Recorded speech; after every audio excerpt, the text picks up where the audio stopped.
Hello everyone, स्वागत है आपका हमारे नई वीडियो में। तो आज की वीडियो में टाइप्स ऑफ सीमेंट डिस्कस करेंगे। हमने इससे पहले आपके सीमेंट चैप्टर में प्रॉपर्टीज डिस्कस कर ली थी और आपका सीमेंट क्या होता है, क्या क्या उसके प्रॉपर्टीज होती है, हमने इसके बारे में सारा डिस्कस कर लिया था पहले। आप अगर आपने वो वीडियो नहीं देखी तो आप पहले जाके उस वीडियो को देखिए। तो हम शुरू करते हैं अपने टाइप्स ऑफ सीमेंट से। देखिए फ्रेंड्स, हमारे पास जो सीमेंट के टाइप्स होते हैं ना, वो हमारे पास जनरली 8 या 9 टाइप्स के सीमेंट होते हैं जिनको आपको डिटेल में पढ़ने की ज़रूरत है। तो आपका जो पहला सीमेंट आता है वो आपका ओपीसी आता है, ordinary Portland cement, low heat cement, quick setting cement, high alumina cement, blast furnace slag cement, white cement. आपको इनके नाम याद रखने हैं क्योंकि पेपर में आपसे क्वेश्चन ऐसा पूछेगा कि आपको टाइप्स ऑफ सीमेंट के बारे में लिखना है। ये क्वेश्चन 2019 में पूछा गया था कि कितने टाइप के सीमेंट होते हैं, उनके उनके नाम लिखिए और उनको एक्सप्लेन कीजिए। तो यहाँ पे आप देखिए जो आपका छठवां सीमेंट है वो कलर्ड सीमेंट है, calcium chloride cement, PPC cement और सुपर सल्फेट सीमेंट। तो आइए फ्रेंड्स, हम एक एक करके हम सारे सीमेंट को डिस्कस करते हैं। तो हमारा जो पहला सीमेंट आता है वो है हमारा ओपीसी। अब मैं आपको ओपीसी को आपको मैं नोट से पढ़ाने की कोशिश करता हूँ जो मैंने खुद बनाए हैं। यहाँ पे जो आपका ओपीसी है ना, तो आपका जो बीआईएस है यानी ब्यूरो ऑफ इंडियन स्टैंडर्ड्स, इनके अकॉर्डिंग आपका जो ओपीसी है वो 3 ग्रेड में बांटा गया है। आपका जो ओपीसी है 33 ग्रेड, आपका ओपीसी 43 ग्रेड, अब एंड जो थर्ड ओपीसी है वो आपका 53 ग्रेड आता है। जो आपको 33 ग्रेड आता है ना, कम 33 ग्रेड का मतलब क्या है, जो उसकी मिनिमम कंप्रेसिव स्ट्रेंथ है 28 दिन के बाद वो 33 न्यूटन पर एमएम स्क्वायर से कम नहीं होनी चाहिए, उससे इसलिए उसका नाम 33 ग्रेड ओपीसी रखा गया है। सेम आपको जो ओपीसी 43 ग्रेड रखा हुआ है कि 28 दिन बाद उसकी जो स्ट्रेंथ होती है कंप्रेसिव स्ट्रेंथ वो 43 न्यूटन पर एमएम स्क्वायर से कम नहीं होनी चाहिए, इसीलिए उसको 43 ग्रेड सीमेंट कहते हैं। और जो आपका ओपीसी 53 ग्रेड आता है ना, आपका जो आपके 3 ग्रेड्स हैं इसमें आपका लास्ट ग्रेड आता है 53 ग्रेड। इसकी जो मिनिमम कंप्रेसिव स्ट्रेंथ है वो 53 न्यूटन पर एमएम स्क्वायर से कम नहीं होनी चाहिए 28 दिन के बाद।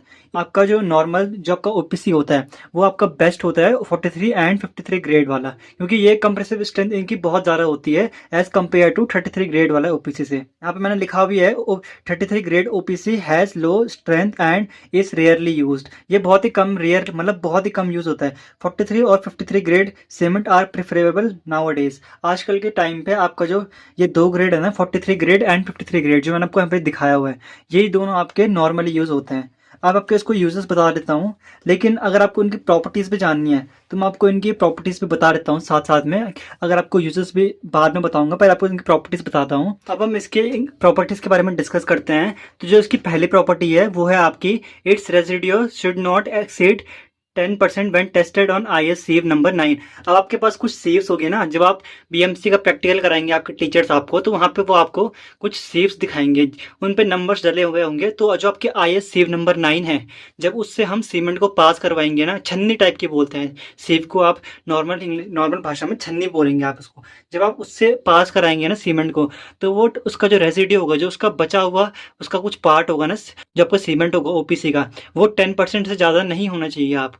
तभी ये उसकी प्रॉपर्टीज है। ये सीमेंट ओपीसी की सीमेंट की ये प्रॉपर्टी है कि वो 10% से ज़्यादा नहीं होना चाहिए आपका। वो होता ही नहीं है 10% से ज़्यादा आपका IS सिव नंबर पे 9 पे, जब आप उसे टेस्ट करते हैं। उसका इनिशियल सेटिंग टाइम मैंने आपको पहले भी समझाया था पिछली वीडियो में। अगर आपने वो नहीं देखी है, मैं आपको बार बार कह रहा हूँ, पहले आप उस वीडियो को देखिए। इस वीडियो के बाद मैं उसको अटैच कर दूंगा या फिर उसकी लिंक आपको डिस्क्रिप्शन में दे दूंगा। Its initial setting time is not less than 30 minutes and final setting time not more than 10 hours। Initial setting time, अब अगर मैं आपको सिर्फ ओवरव्यू के लिए बताता हूँ, जो आपका इनिशियल सेटिंग टाइम है ना, वो आपका ऐसा टाइम होता है जिसके अंडर आपका जो सीमेंट सेटल होना शुरू हो जाता है। सेटल होना मतलब कठोर होना, सख्त होना शुरू हो जाता है। तो जो इनिशियल सेटिंग टाइम है ना, वो 30 मिनट से कम नहीं होना चाहिए। 30 मिनट से कम मतलब जो आपका सीमेंट है वो 30 मिनट से पहले स्टार्ट नहीं होना चाहिए सेटल होना, 30 मिनट के बाद ही वो सेटल होना शुरू होना चाहिए। और जो उसका फाइनल सेटिंग टाइम है, फाइनल सेटिंग टाइम का मतलब क्या है, फाइनल मतलब जो आखिरी सेटिंग टाइम, मतलब जब उसका सेटिंग का टाइम मतलब उसका सेट हो चुका है, वो 10 घंटे से ज़्यादा नहीं होना चाहिए। मतलब 10 घंटे के अंदर वो सेट हो जाना चाहिए, उससे ज़्यादा उसको टाइम नहीं लगना चाहिए। तो ये उसकी कुछ प्रॉपर्टीज़ होती है ओपीसी की। अब उसके यूजेस क्या है, मैं आपको यूजेस दिखाता हूँ। It is use for all important structures where strength is the major factor required. जैसे कि आपके बिल्डिंग्स, ब्रिज, फाउंडेशन, इन जगह आपका जो आपका ओपीसी है वो इस्तेमाल होता है। यहाँ पे यूजेस में भी सेम मैंने लिखा हुआ है कि वो सीमेंट मोटार में यूज़ होता है, प्लास्टर के लिए, पेंटिंग एक्सेट्रा का जो वर्क होता है उसके लिए, डीपीसी के लिए होता है, आपका बीम्स के लिए होता है, सीढ़ियों के लिए होता है, आपके यहाँ पे लिखा हुआ है कि construction of important and heavy engineering structures like damn, tunnels, ये सारा मैंने आपको पहले ही कवर कर चुका हूँ। तो हम डायरेक्ट बढ़ते हैं अपने जो दूसरा टाइप ऑफ सीमेंट आता है, वो है हमारा रैपिड हार्डनिंग सीमेंट। अब रैपिड हार्डनिंग सीमेंट से आपको क्या पता चल रहा है नाम से?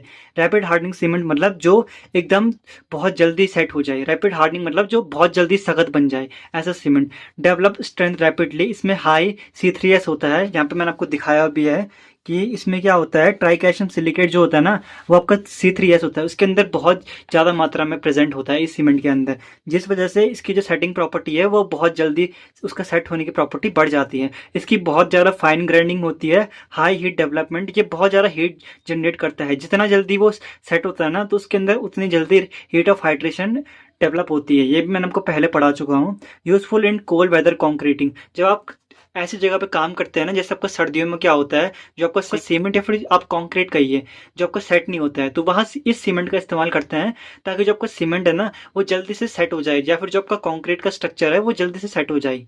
इसको आप मास कंस्ट्रक्शन के लिए इस्तेमाल नहीं कर सकते हैं। अब यहाँ पे मैंने आपको एडिशनल पॉइंट दिया हुआ है। मैं आपको पेपर के साथ साथ आपको स्टेट जेई और सेंट्रल जेई का भी बता रहा हूँ, तो आप प्लीज़ इन लेक्चर को ध्यान से देखिए। इन 3 days it develops 7 day of strength of OPC with same water cement ratio.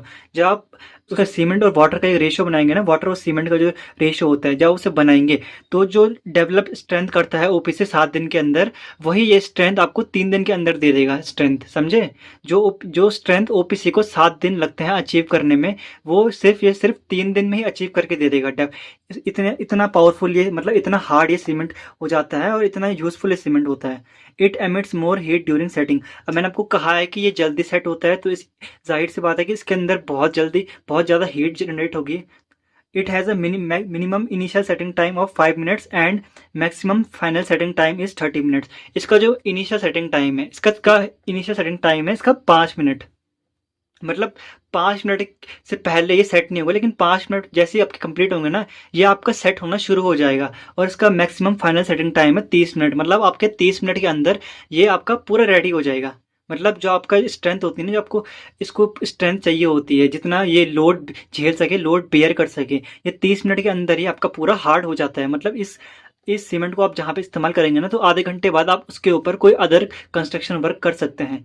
ये आपका कहाँ कहाँ यूज़ होता है? Use in road repair works, concreting work in cold weather. Cold weather में मैंने आपको पहले बताया है, जो आपका कॉन्क्रीट या फिर जो आपका सीमेंट कह लो, वो सेट होने में बहुत ज़्यादा टाइम लेता है, इसलिए हम यहाँ पे रैपिड हार्डनिंग सीमेंट का इस्तेमाल करते हैं। थर्ड सीमेंट का टाइप का डिस्कस करते हैं, जो कि है हमारा लो हीट सीमेंट। तो देखिए लो हीट सीमेंट क्या होता है। This type of cement generally generates less amount of heat of hydration. अगर आपको हीट ऑफ हाइड्रेशन नहीं पता है क्या होता है, वैसे तो मैंने आपको पहले भी बताया कि मैंने आपको लेक्चर में कवर करा चुका हूँ ये, लेकिन अगर आपको हीट ऑफ हाइड्रेशन नहीं पता है, तो आप यहाँ पे देख सकते हैं कि मैंने हीट ऑफ हाइड्रेशन का मतलब क्या लिखा हुआ है। Hydration of cement is an exothermic process, that is heat is given out when cement react with water. जब आपका सीमेंट पानी के साथ रिएक्ट करता है ना, तो वहाँ पे जो रिएक्शन होती है उसको ही हम हीट ऑफ हाइड्रेशन कहते हैं। जो आपकी रिएक्शन होती है ना, सीमेंट और पानी के बीच आप उन्हें मिक्स करते हैं, तो वहाँ पे हीट जनरेट होती है, उसी को हम हीट ऑफ हाइड्रेशन कहते हैं। हाइड्रेशन का मतलब ही, जहाँ पे हाइड्रेट वर्ड आएगा ना, वहाँ पे समझ जाना कि आपका कहीं ना कहीं पानी से लिंक है। ये हीट ऑफ हाइड्रेशन मतलब किसी न किसी तरीके से ये पानी से इसका कोई संबंध होगा। तो जहाँ पे जैसे लो हीट सीमेंट का मैंने आपको बताया कि यहाँ पे less amount of heat of hydration होती है, मतलब ये बहुत कम हीट इससे जनरेट होती है। इसमें जो आपका डाई कैल्शियम सिलिकेट है C2S, वो आपका हाई होता है, and less amount of C3S। जो हमारा रैपिड हार्डनिंग था उसमें क्या था, हाई अमाउंट ऑफ C3S। जहाँ भी आपका हाई अमाउंट में होगा ना, तो समझ जाना कि वहाँ आपकी जो हीट होगी ना, हीट ऑफ हाइड्रेशन, वो बहुत ज़्यादा होगी। ठीक है, यहाँ आपकी लो हीट सीमेंट है, तो मतलब इसमें हीट कम है, तो इसमें क्या होगा, इसमें लेस अमाउंट होगा C3S का, जो ट्राई कैल्शियम सिलिकेट है आपका, and less amount of C3S and C3A। ये ट्राई कैल्शियम एल्यूमिनेट है और गुड सल्फेट रेजिस्टेंट है। सल्फेट रेजिस्टेंट मतलब अगर इस पर सल्फेट अटैक होता है तो इसको आप बचा सकते, ये सीमेंट आपकी हेल्प करता है उसको रोकने में।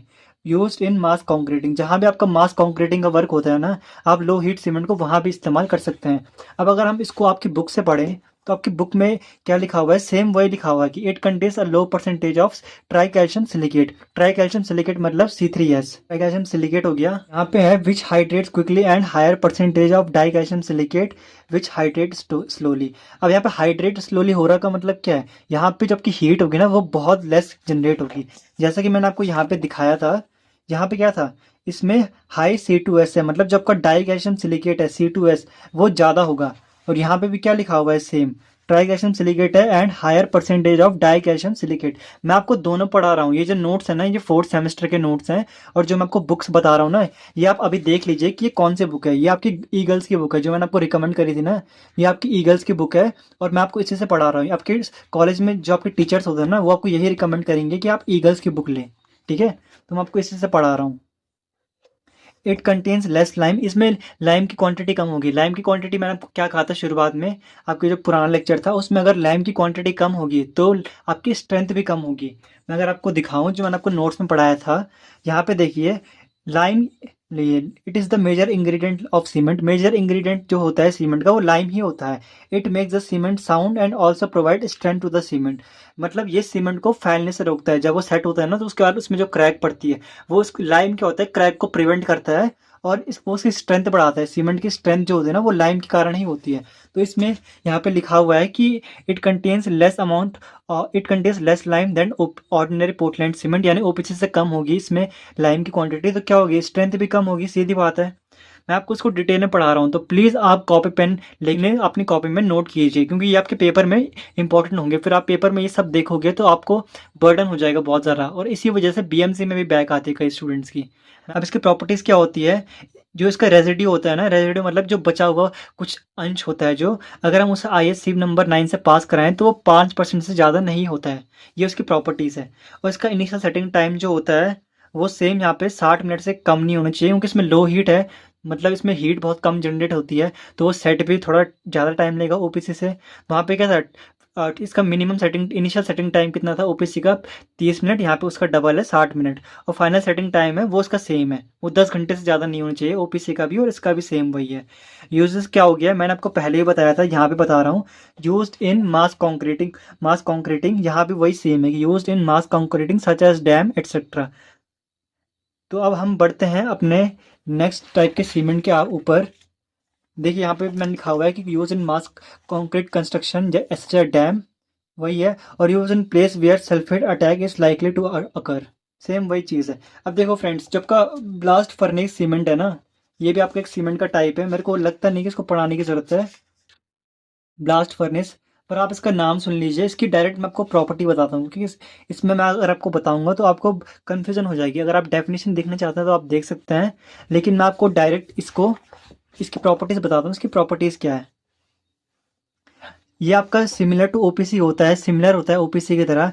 Can be used in all places, इसे आप हर जगह इस्तेमाल कर सकते हैं। ऐसा जरूरी नहीं कि आप इसे कंक्रीट वर्क में या फिर मास कंस्ट्रक्शन में यूज़ करें। इसकी कॉस्ट जो होती है वो OPC से कम होती है, और इसमें भी आपका less amount of heat of hydration generate होता है जैसे कि आपका लो हीट सीमेंट में जनरेट होता है। मैंने आपको ब्लास्ट फर्नेस सीमेंट का बता दिया था, तो आपका ये कहाँ कहाँ इस्तेमाल होगा, ये आपका वहाँ होगा जहाँ आपका मोस्ट लाइकली आपका सल्फेट अटैक होता है, तो आपका ये वहाँ इस्तेमाल होता है ताकि ये उनका विरोध कर सके। और ये आपका मरीन कंस्ट्रक्शन में भी इस्तेमाल होता है। और सीमेंट पाइप कैरिंग केमिकल्स, जो आपके सीमेंट पाइप होते हैं ना जिनमें आपके केमिकल्स कैरी होते हैं, वहाँ भी आपका सल्फेट अटैक होने का बहुत ज़्यादा चांसेस होता है, तो वहाँ भी ये सीमेंट इस्तेमाल किया जाता है। अब आपका जो नेक्स्ट आता है वो है आपका सल्फेट रेजिस्टिंग सीमेंट। अगर मैं आपको सल्फेट रेजिस्टिंग सीमेंट दिखाऊं, ये रहा आपका सल्फेट रेजिस्टिंग सीमेंट। पहले मैं आपको इससे बताता हूँ कि जैसे इसका नाम से पता चल रहा है कि जो ब्लास्ट फर्नेस है वो भी आपका सेम सल्फेट रेजिस्ट करने का काम कर रहा था, मतलब उनका विरोध करने का काम कर रहा था। और जब का सल्फेट रेजिस्टिंग है, ये पर्टिकुलर सीमेंट है ताकि ये सल्फेट अटैक से किसी आपके कंस्ट्रक्शन के काम में आपके दिक्कत ना है, आपके जो कंक्रीट है उसको सल्फेट अटैक से बचा सके। अगर मैं आपको यहाँ से पढ़ाऊँ बुक को, तो यहाँ पे लिखा हुआ है सल्फेट, यहाँ पे लिखा हुआ है सुपर सल्फेट सीमेंट, और यहाँ पे भी सल्फेट रेजिस्टिंग, बात एक ही है, दोनों का नाम थोड़ा डिफरेंट है। यहाँ पे लिखा हुआ है it is the product of finally ground mixture of granulated blast furnace not less than 70%। देखा, मैंने आपको कहा था ना, यहाँ पे जो लिखा हुआ है ना कि ये सेम आपका ब्लास्ट फर्नेस स्लैग सीमेंट होता है, जिस जो 70% से कम नहीं होना चाहिए। जो ये सुपर सल्फेट सीमेंट होता है ना, उसमें 70%, मिनिमम 70% तो ब्लास्ट फर्नेस स्लैग ही होता है आपका। और इसमें कैल्शियम सल्फेट होता है और स्मॉल क्वांटिटी में ओपीसी होता है। मतलब ये एक कॉम्बिनेशन है, मतलब दो सीमेंट का कॉम्बिनेशन है। एक तो आपका ब्लास्ट फर्नेस स्लैग सीमेंट का है और दूसरा आपका ओपीसी का है। आप इसे ऐसे भी लिख सकते हैं। इसको लिखने के बहुत सारे तरीके होते हैं। ये भी सेम आपका जो इस्तेमाल होता है मरीन कंस्ट्रक्शन के लिए, फाउंडेशन के लिए। फाउंडेशन आपको पता है, कई बार जो हमारे फाउंडेशन है वहाँ लिक्विड या फिर पानी की वजह से आपकी फाउंडेशन डैमेज होती है, तो इसको भी वहाँ इस्तेमाल किया जा सकता है। एंड आपका जो सीवेज पाइप हो गया, आपको पता है सीवेज पाइप में आपका सारा गंदगी वगैरह जाती है, तो वहाँ भी आप इस सीमेंट का इस्तेमाल कर सकते हैं। बाकी अब आपका दो तीन सीमेंट और बचते हैं, इसी वीडियो में हम इनको कवर करते हैं। आपका एक हो गया मैशनरी सीमेंट। मैशनरी सीमेंट क्या होता है? It is obtained by intergrinding a mixture of OPC clinkers and gypsum with additives and air retaining agents.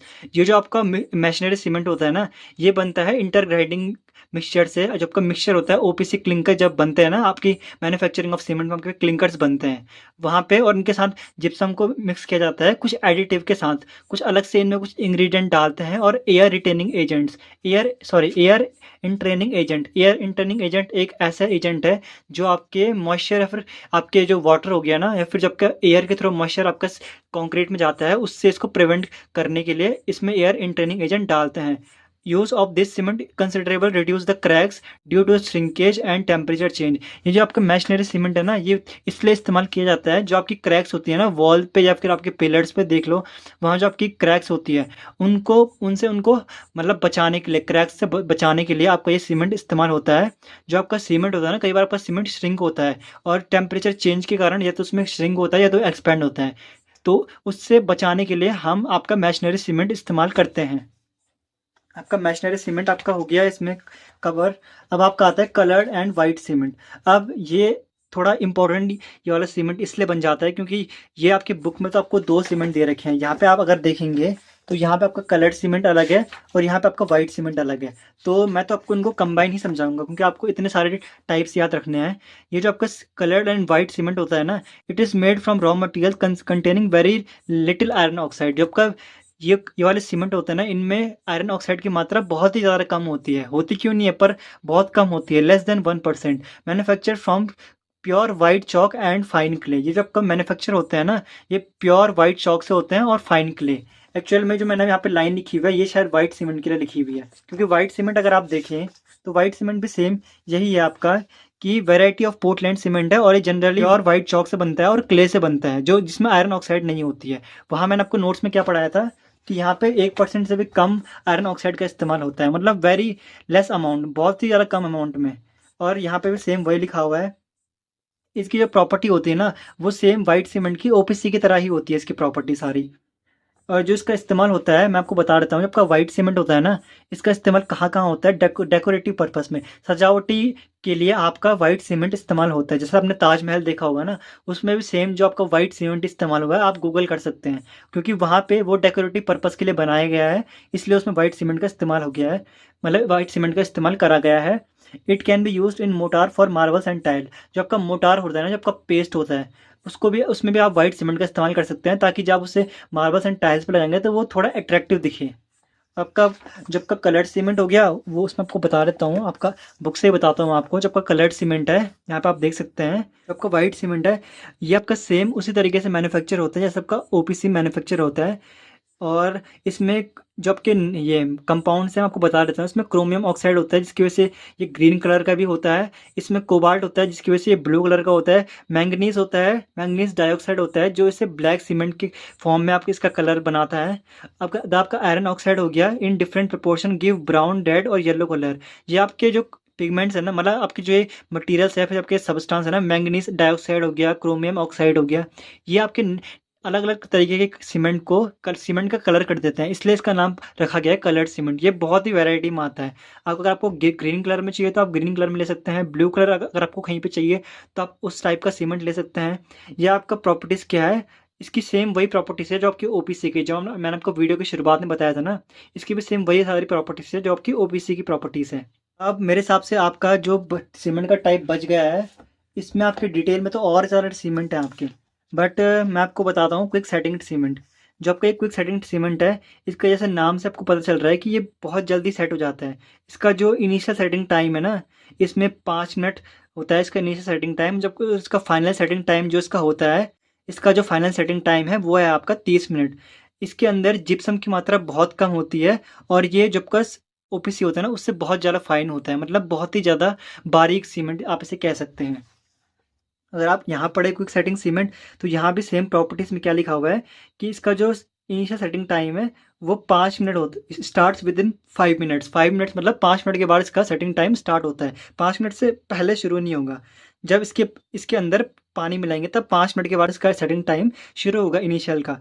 और ये जो आपका सीमेंट है ना, ये आपका बहुत जल्दी हार्ड हो जाता है। क्विक सेटिंग का मतलब क्या है, देखो रैपिड हार्डनिंग और क्विक सेटिंग दोनों एक जैसे ही हैं। और यहाँ पे जो आपका है, यहाँ पे आपका जिप्सम की परसेंटेज बहुत ज़्यादा कम है, जिप्सम की मात्रा कम है। और यहाँ पे जो आपका फाइनली ग्राइंड होता है ये सीमेंट, और इसका क्या initial setting setting time same होता है जैसे आपका रैपिड हार्डनिंग सीमेंट में होता है। आपका वहाँ पे भी क्या होता है, वहाँ पे भी आपका अगर रैपिड हार्डनिंग सीमेंट में आपको दिखाऊं, तो वहाँ पे क्या है कि वहाँ पे इनिशियल सेटिंग टाइम आपका 5 मिनट है, और आपका फाइनल सेटिंग टाइम कितना है, 30 मिनट। सेम यहाँ पे आपका क्या है, यहाँ पे भी आपका इनिशियल सेटिंग टाइम 5 मिनट है, क्विक सेटिंग सीमेंट का फाइनल सेटिंग टाइम कितना है आपका, 30 मिनट है। बाकी यहाँ पे मैंने आपको लिखा है कि ये वहाँ यूज़ होता है जहाँ पे आपका कंक्रीट पानी के आसपास या फिर पानी के अंडर डालना होता है, आपको कंक्रीट वर्क करना होता है, वहाँ आपका इस्तेमाल होता है। आपका एक पीपीसी सीमेंट भी आता है। अब जो आपका आता है आपका Portland pozzolana cement. Pozzolana is a siliceous material. जो आपका पोज़ोलाना है ना, पोर्टलैंड मैं आपको आगे बताऊंगा कि पोर्टलैंड क्यों इसका नाम रखा हुआ है। Pozzolana is a siliceous material containing clay up to 80%। ये आपका दूसरा टाइप का मटेरियल होता है सिलिशियस, जिसमें आपका क्ले आता है जो आपका 80% तक होता है। इसमें about 30% of pozzolanic material is added to the ordinary Portland cement. जो आपका 30% जो आपका पोज़ोलानिक मटेरियल होता है ना, जिस पे इसका नाम पड़ा हुआ है, वो ओपीसी के साथ, जो ओपीसी के क्लिंकर बनते हैं उनके साथ उन्हें मिक्स करते हैं, और उसको हम अच्छे से ग्राउंड करते हैं। ग्राउंड मतलब उसको अच्छे से मिक्स करते हैं। इसकी कुछ प्रॉपर्टीज मैं आपको दिखाता हूँ। It's initial setting time should not be less than 30 minutes. अब इसमें ओपीसी का भी इन्वॉल्वमेंट है, तो मतलब उसमें सेम वही प्रॉपर्टीज होगी कि इसमें भी आपका 30 मिनट्स होगा इसका इनिशियल सेटिंग टाइम, और इसका फाइनल सेटिंग टाइम जो होगा वो मिनिमम वो 10 आवर्स से ज़्यादा नहीं होना चाहिए। इसका residue by weight should not exceed 5% over IS sieve number 9। मतलब ये लिखा हुआ है जब इसे IS सीव नंबर 9 से पास कराएंगे तो इसका रेजिड्यू 5% से ज़्यादा नहीं होना चाहिए। ये इसकी प्रॉपर्टीज़ है। जबकि यहाँ पे पॉइंट लिखा हुआ है, यहाँ पे लिखा हुआ है it evolves less heat during hydration. जो आपका सीमेंट की हाइड्रेशन होती है ना, वहाँ पर आपकी लेस हीट जनरेट होगी। ये आपका चीप होता है, और ये ग्रेट रेजिस्टेंस प्रोवाइड करता है आपको। एक्सपेंशन, एक्सपेंशन मतलब फैलाव। जब आपका कंक्रीट में इस्तेमाल होता है ना, तो वहाँ पे आपका सीमेंट जो होता है कुछ टाइम बाद जब वो सेट होता है तो वो फैल जाता है, जिसकी वजह से उसमें क्रैक डेवलप होती है। तो वहाँ पे ये गुड रेजिस्टेंस शो करता है, मतलब उसका विरोध करता है कि ताकि उसकी एक्सपेंशन ना हो। ये आपका चीप होता है, मैं उनको बता दिया।